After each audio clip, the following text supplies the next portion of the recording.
The question? Well, you're headphoneless. I'm just using the camera with the microphone. Oh, nice. And it's working, so it's I don't like wearing headphones and being in front of a mic. And the microphone was too poppy for me, so I listened back. And anyways, we should get on with the show. It cramps your style? Well, a little bit, yeah.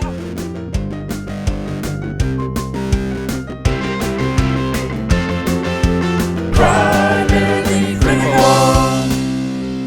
Hello, everyone, and welcome to Primarily Critical of Movies at After Party. This would be it. If you have not seen this film, we suggest you do so before listening any further. Because we've got spoilers, trivia, and opinions like crazy, and we cannot wait to share them. Good, bad, new, old, weird, or gross. We pass judgment on them all. Today, role-playing games were the punching bag of the satanic panic of the 80s. My name is Steve, and I'm here with Phil and John. All right. Here we go. Yeah, Mazes and Monsters. This was my pick. I think this was a made-for-TV movie. Yeah, the version I watched had a 4:3 aspect ratio. Yeah. Well, yeah. I watched it on Tubi, right? Tubi? Yeah, I watched it on Tubi as well. And, it felt like a TV movie. Yeah. I watched it on YouTube. It was there as well. Oh. Yeah. This movie was awful. What? This movie was horrible. Like, it was horrible. It was just awful. I mean, okay, listen. The concept was a good idea. The idea is a good idea that someone can lose themselves into, a fantasy world and get lost and go crazy over it. I like that. I think that's a great premise to build. And a role-playing game like that, it is perfect. It's the perfect, layout to make something wonderful happen. But they just didn't execute it. It was awful. His descent into madness just kind of happened like that. It was just kind of like he was, one moment he wants her to move in and they want to share, he's got a bed for them to share an apartment. And next moment he wants her to screw off and he's lost it. He's completely gone over the hill and he thinks he's Pardue or whatever the hell that guy's name is. Pardue was he? Okay. Let's slow down here a bit. It's a slow D&D. Slow down. It's a role-playing game movie. Yes. Like it's Mazes and Monsters, which I thought was another way of saying Dungeons and Dragons. Was this absolutely Steve, John? Was this a hot thing back then? Yes. Around that time period? Oh yeah, absolutely. This felt like a movie that just wanted to capitalize on a trend of the time, right? Like something that was hot. Yeah, we needed hot young actors. We needed a hot cast. We're gonna make a movie about D&D, and it was awful. Okay, first of all, well, I think what Steve said it. Yeah, you got stuff to say about this, Steve, because you're the D&D guy here. So. This movie got heavy rotation during the 80s when everyone was freaking out about satanic cults and people worshiping demons with their weird games, and people latched onto this, man. And they're it's not as crazy of an idea. I mean, it's not like it's never happened. I've heard of people losing their shit, and I've heard this too. And back in the 80s, there were stories of people that played Dungeons and Dragons, and got so far caught up in it that they were actually having problems distinguishing reality from their fantasy game. That was actually stuff going on, Really? Yeah. This is like one story or two stories that got blown up or retold in different ways. Yeah, like urban legends and such, right? Yeah. Right. Yeah, it just felt like a cheesy, silly try to capitalize on a trend of the teenagers of the moment, Yeah. And they didn't do it well. I mean, that's the thing. They just did not do it well. I mean, it was like like I said, this was not a bad idea, and they could have done a lot better, but they just really shit the bed. I mean, they did not. and you know, okay. The only thing that they did bad in my mind, Okay, the only thing, right. the only thing that they did right in my mind, it was the music. The music. That was horrible. It was awful. Steve, it was awful. Steve, I was about to bring that point up. Okay. This movie, I made notes, right? And I several times referred to the music as being god awful. Absolutely horrible. Inappropriate or not, it did not work for the movie at all. No, and it was terrible. The worst, most offensive thing was that main song. It was like there has to be another. So I had to write down the lyric of it because it was so terrible. Yeah, it was god awful. I mean, okay, so we've all learned that 80s soundtracks, movies made in the 80s, their soundtracks often leave a little bit to be desired, right? There's certain things where they overplay a certain song, and sometimes it's almost like it's a video, for lack of a better word. It's like a music video for a period of time in the movie, right? That was kind of done a lot in the 80s, but this, not only did they have that shortcoming, but they took it an extra step and took awful music, like just awful music, and they prolonged it as long. Like, I think there was a time they did an entire song for their romance, right? That was just hideous. Like, I couldn't. It was bad. It was just like, it's like they just hired the wrong people to do this score for this movie.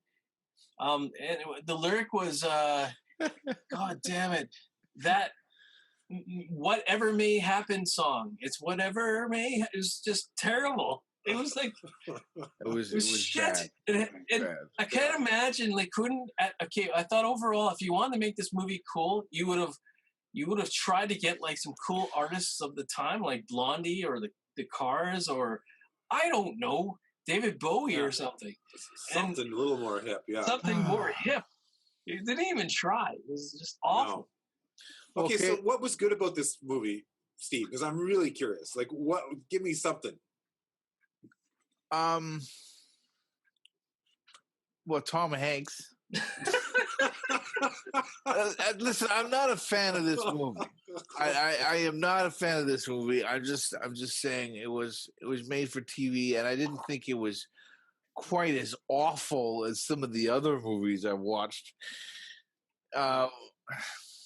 Okay, there's a dude who wears a lot of hats. Yeah, JJ, I think. Yeah, JJ, he wears a lot of hats. But for some reason, towards the end of the movie, he stopped wearing hats, or he had to wear the same hats over again because they ran out of hats. I really thought that was going to be a running gag where every time we saw him, he'd have a different hat. Different hat, yeah. And then they realized it might be too funny. JJ was the young guy of the group, right? Yes, right? The 16-year-old genius. Yeah. Okay. Yes. Now, when he goes off into the cave for the first time, is he going there to commit suicide? Well, there did seem to be some question about that. That certainly was crossing my mind. Oh, JJ. Yeah, JJ. I don't think I didn't get that vibe. I think I think they wanted to push the limits of the fun of this game and do No, because he was talking to himself. He was thinking, I'm going to end it, but it would be really boring if I did something like jump in front of a bus or jump into a river. Oh, and then he's like, oh yeah, I could go into the caves. That'd be a really interesting way to commit suicide. And so he goes down there, and then he gets distracted because he wants to use the caves for other things.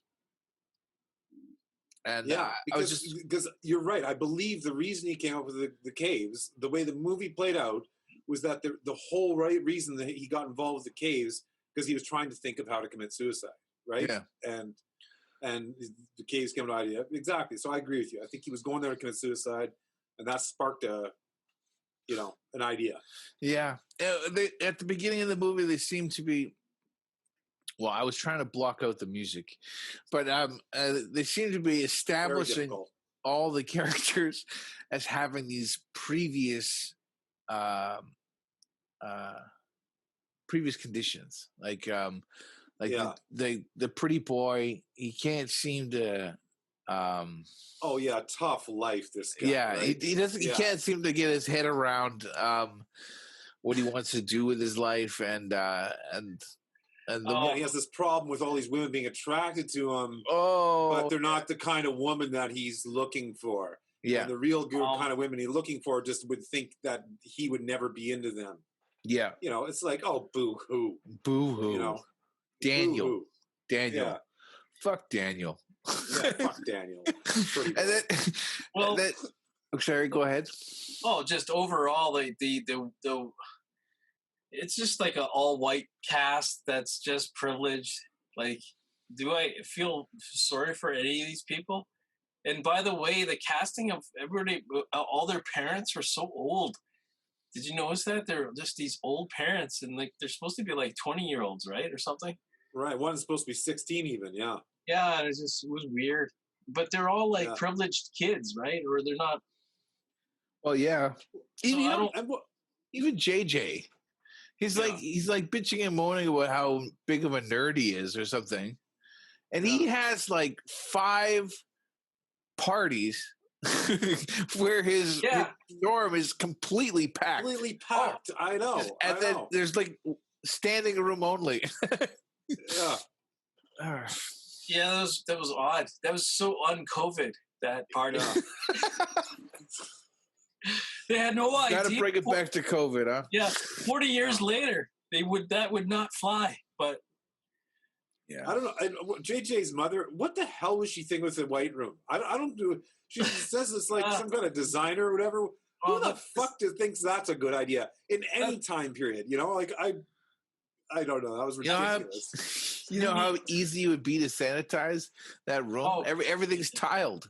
You could just hose it all down with sanitizer, and there you go. Jesus, wow. Well, overall, the movie was just kind of very dated, of its time, and the music was atrocious. We can all agree upon that. But how did you feel about Tom Hanks and the cast as acting? Like, I'll pull up a still from the movie of Tom Hanks and some acting while we talk about it. He was. This is at the very beginning of his career. Oh yeah. Yeah. I think his second actual movie, right? He was in some television in between, but I think his second movie. Yeah. I mean, this movie is pointed at by a lot of people in the D&D community. They say that this movie scared a lot of parents. Oh, I believe so. Scared a lot of parents away from D&D, and they said they stopped their kids from playing, and they did all kinds of stuff. Wow. Yeah. Here's a still from end of the movie of Tom Hanks and how he's regretful. Oh God, yeah. It's like, do you remember that scene? Oh yeah. I remember. That was awful. That's where he's like. What did I do? What am I here? What happened? Oh, can I fly? It was. It was wow. How did this guy become like Tom Hanks, the Oscar-winning guy? What happened there? Well, no, he played a few different guest roles on some stuff, and he made some good friends. And then this was his gateway into, like, I think he did Big very close to the beginning. Splash was Splash. All this came like within a couple of years or so. But so, did you see anything in this movie of Tom Hanks' acting skill that would say this guy is going places? Okay. I thought he was decent. I thought he pulled off the normal guy decent. I didn't like him, his Purdue, and then snapping out of Purdue into that just I didn't fly. I mean, it just seemed weird. It didn't. I think. But I thought prior to that, I thought he did. He was good. He seemed like an interesting guy. Yeah. Steve, thoughts? Well, I have other thoughts. I didn't know. Forrest Gump here. Okay, I may have watched this movie a long time ago, but I didn't remember any of it. It's one of the reasons I picked it. Me too. Same. I'm here. I heard about it. I think I watched it, but I didn't remember anything about it. So go ahead, Steve. Twin Towers. Oh, we saw a lot of the Twin Towers and their elevators and the roof, and they had an observation deck. I didn't know they had an observation deck. Yeah. And it's like a time capsule that Twin Towers. That was interesting. It was wow. Yeah. But was it just me, or did you guys not put together that the two towers was the Twin Towers like way before these geniuses did? Yeah. Yeah. It was a terrible movie, so give it a break. But I mean, maybe I might not have. I might not have put that together in my head if it wasn't for the events of. That's true. Of 9/11. I mean, the two towers have become quite famous in history now. Yeah. But like Steve said, that the footage of the Twin Towers was wow, eerie to watch. It's like ghost footage, of a building that's not there anymore. It's true. That's a monstrous lobby. Yeah, and I had no internal pictures at all for the Twin Towers, and I do now. Yeah, that's interesting. Have you guys ever heard of LARPing? LARPing? Yes. No, and I was they referred to LARPing in this movie? Yeah. No. No. Well, yes and no. Yes and no. Oh, okay. Phil, have you ever heard of LARPing? I have, but I don't really know what the hell does it mean. What is it? It's a live action role playing. Oh. Okay. So I have done this. Okay. Twice in my life, where I've dressed up as a character in a role playing game, and gone out with other people that are also dressed up like characters in the same role playing game. Right. And tried to act it out. Now, wow, I'm ashamed of this.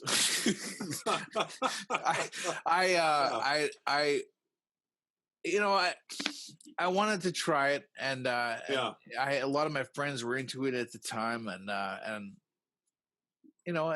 there was some rules that they printed out, and have you ever heard of Vampire the Masquerade, where people go out and they would pretend to be vampires?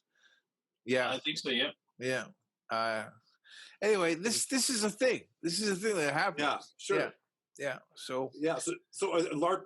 If you're LARPing, are you a LARPer? You're a LARPer. I suppose. I didn't put a lot of thought into it. I could just I'm assuming this is high school, college age people that would be doing this, right? At our age, I don't think there's many LARPers that are our age, right? We don't discriminate. You don't? Oh, you're still part of this. No. Okay. No. I'm just saying that when I was there, it was all ages. I see. Okay. Yeah. So because I think I'd be very embarrassed for certain people to see me LARPing. If it's like, oh my God, is that John? And it's like I'm dressed up like I don't know, a wizard or something, and Well, when in Rome, you do as the Romans do. So if you go to a convention, that's a place where you feel safe doing that, right? Sure. But what you're if saying, everyone's doing it's not so bad, right? But in the movie, they go out to that cave and they're like, they seem ashamed walking to their car, and they're LARPing. That was my idea. I mean, are these guys are talking about LARPing as though it's like revolutionary. They're taking their game to the next level. That's true. They did. Maybe this movie invented LARPing. Is that possible? But they were dangerously doing it, right? They went to this cave. Well, they were. They went to an abandoned cave. Yeah. Hey, abandoned mine. Can we talk about that the security of that mine, how easy it was for these guys to come and go. Like it was like, yeah, let's go to the mine, this dangerous mine. Well, I mean, what are they going to do, right? I mean, besides blow it up. I mean, but it was ridiculous. They just pull a board back and they walk into this thing. But that, to me, that is very true of back in the 80s. You know, that's kind of how things were. You could walk into old abandoned, I mean, we used to go to old abandoned plants and factories and stuff, and it was so easy to get into these things. They were just abandoned. There was just very easy. Nowadays, they got all these zoning laws and stuff. And you have to have these huge fences, but back then they didn't. It was just kind of like a keep out sign was enough, you know? Yeah. Yeah. Well, there are still bridges in the world where people keep jumping off of them. Yeah. And all they can do is put up a fence or a sign and say, they try. Please don't do it. Yeah. You know, but Golden State Bridge, right, is notoriously people are just constantly jumping off. Yep. Bunch of idiots. I know it's stupid though. I mean, if this person wants to kill himself, is a fence going to stop them? You know, it's like, oh man, life is fucking shitty, and they built a fence. They built a fence. Now what? They've ruined my plans. Well, yeah. Anyways, that cave, you know, they must have spent a lot of money on that cave. They had to walk around this props and this set with all the. Did you think it was terrible? It kind of was effective. It was. Let's see. Okay. What was the budget on this movie? It doesn't say. Doesn't say. Well, man, it must have been low. So yeah. But it looked like they had to build this maze set, right? They were walking around it with these lanterns and they're. Yeah, I mean, it definitely looked like a set, but it wasn't a horrific set. I mean, it wasn't, you know, grand, but it did the job. Yeah, it did the job. It did the job. No, the music was the only thing that ruined it for me. Now, only thing? No, only thing. Okay, well, okay. So, one more topic before we get into the trivia. There's a stigma attached to gaming with girls.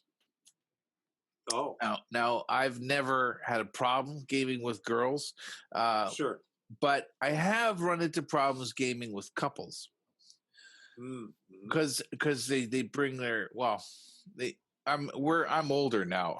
It doesn't affect me the way it used to, but people would bring their laundry to the game, so to speak, you know, and you know, they'd come in, they just had a fight, and they take away from the game, right?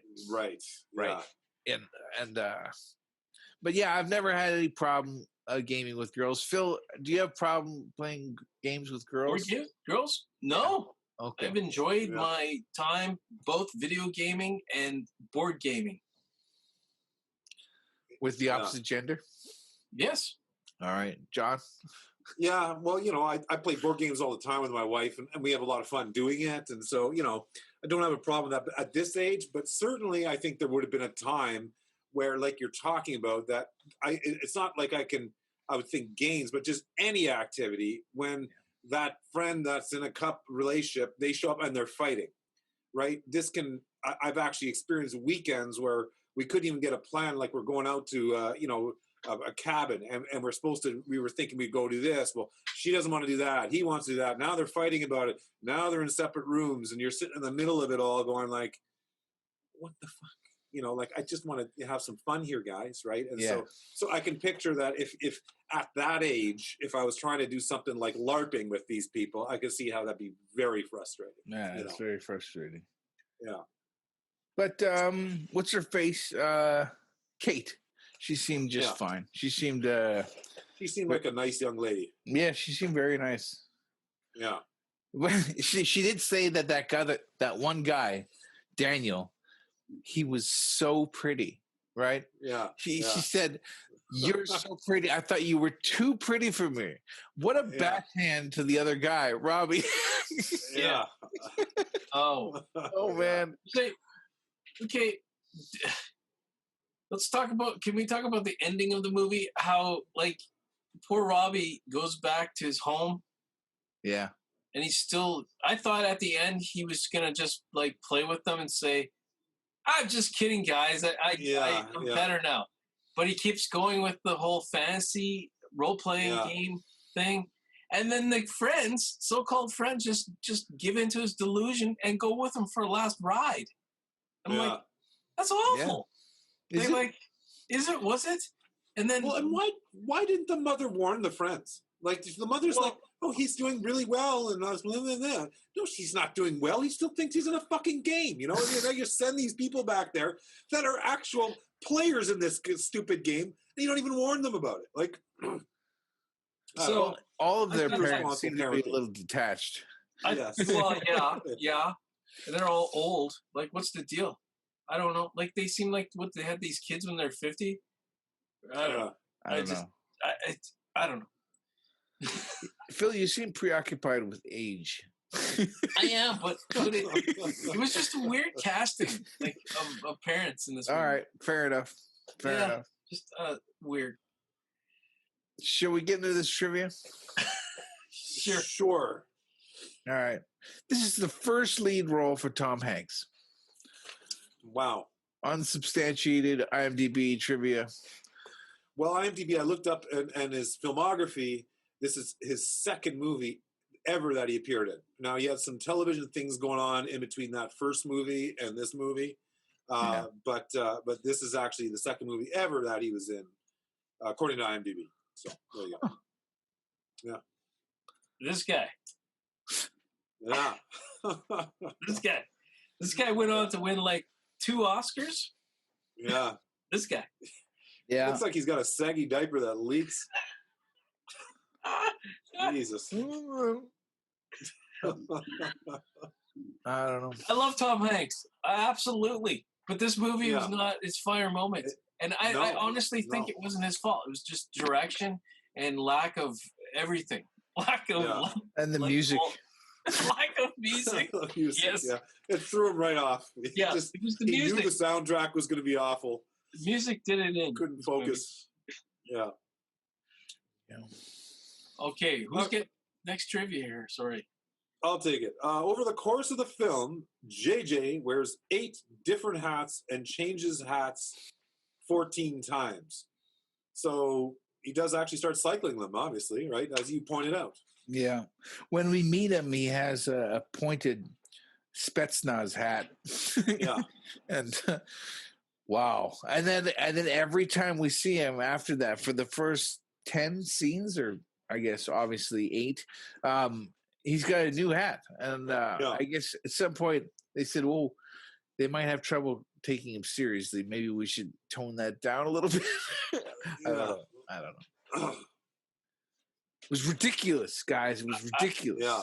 I didn't even notice it because the movie was pretty damn awful. So that's the least of my worries. Yeah, the construction hat, man. You didn't notice the construction hat? At the party.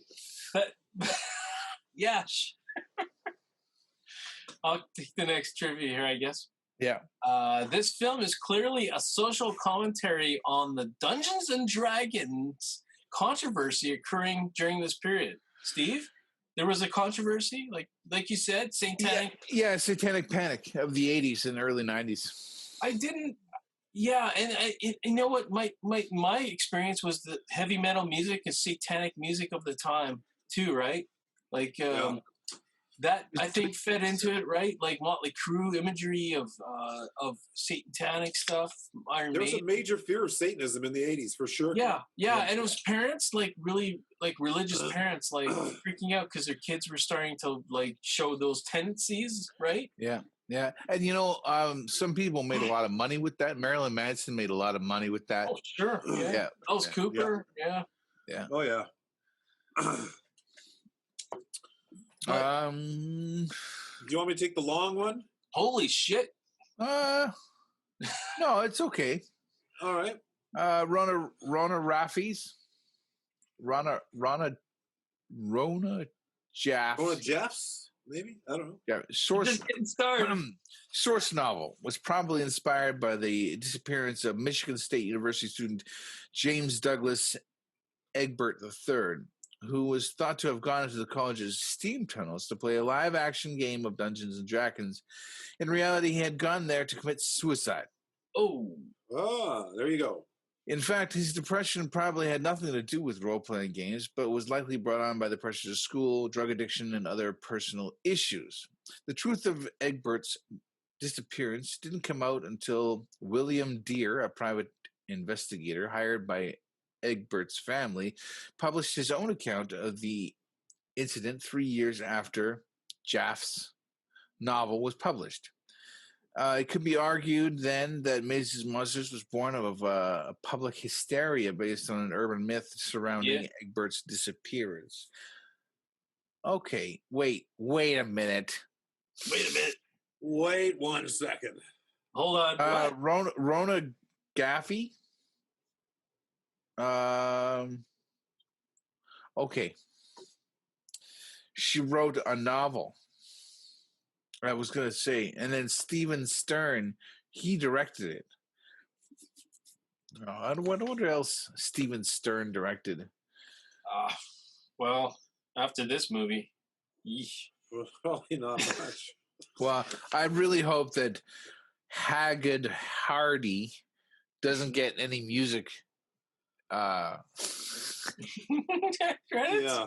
Music credits from here on out. Man, Steve, I don't know. I think you're desperate to have a good role-playing game movie, but this wasn't it.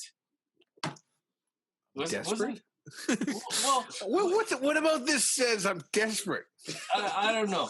Did you like this movie? Like, you defend this movie? It's like, this was terrible. I'm just saying, I've watched a lot of bad movies.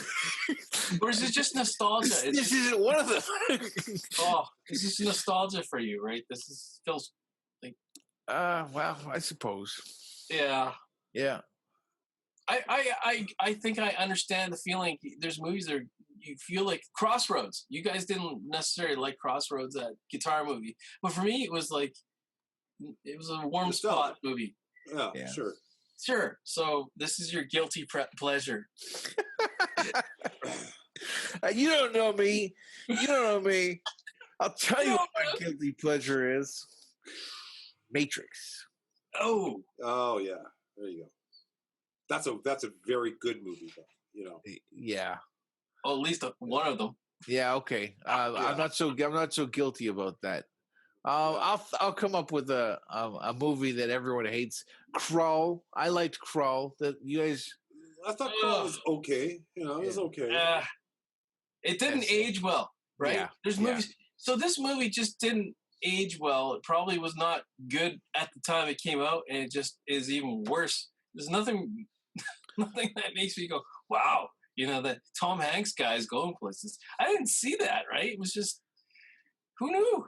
Who knew that one guy from this whole project went on to be like arguably the most successful actor in one of them, right? So yeah, huge, yeah.